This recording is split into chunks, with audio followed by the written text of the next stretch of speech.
So the communications landscape is changing across the world quite dramatically. I think the communications agency of the future is going to be a cross between the traditional agency focusing on public relations, reputation management, thought leadership development, image building, the services that we've traditionally provided for decades, but also take into consideration the fact that everything is so digital, people are communicating behind screens and they really need more engagement. And perhaps a consultancy. Clients are really asking for more nuanced insights. It's about markets that are constantly changing, very dynamic and very different across the world. In Africa, it's even more complicated, I think, than the rest of the world.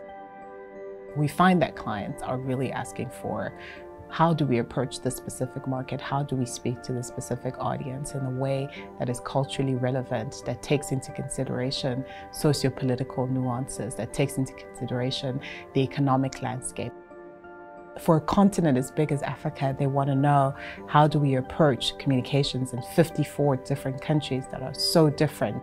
This application of a blanket approach to an entire continent just simply doesn't work. Doing work in Francophone Africa is completely different to Anglophone, Lusophone.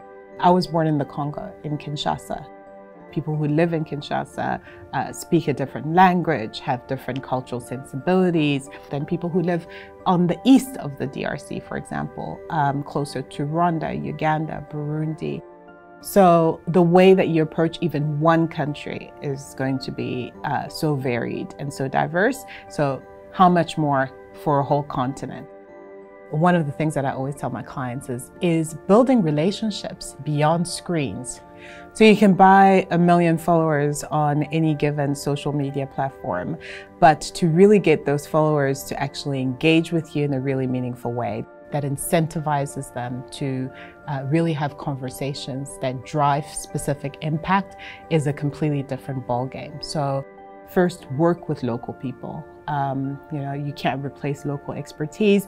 And I always find that it's a beautiful marriage to have people who have an international lens on the world and on their businesses and organizations, and then apply local know-how. The second thing is cultural affinity. Being culturally savvy as a brand is extremely important. And I think those two things really stand out to me when it comes to doing business in Africa. I've had clients previously who have dealt with a reputational crisis. They were dealing with two specific markets, one South Africa and the other one Nigeria. South Africa tends to be very westernized, quote unquote, in its approach. You can speak to people via email as you would do in France and London, etc. Of course, Nigeria brings a lot to the table in terms of all the modern ways of communicating that we have all over the world. However, Nigeria is a market that requires a lot more interpersonal and face-to-face relationship building. And those small interpersonal nuances make a big difference in terms of running a business in Nigeria if you're a foreign entity. I think companies and organizations that want to do business in Africa recognize the opportunity. It's a market that's also become more open. You have companies from all over the world working across the continent. So the cosmopolitan feel and the international feel of Africa has grown as the world has become smaller, primarily driven by this digital and information revolution. Africa is becoming demystified just through access to information, which is fantastic. And so people tend to be less scared of what they know. The digital landscape in which we work now has really helped with that.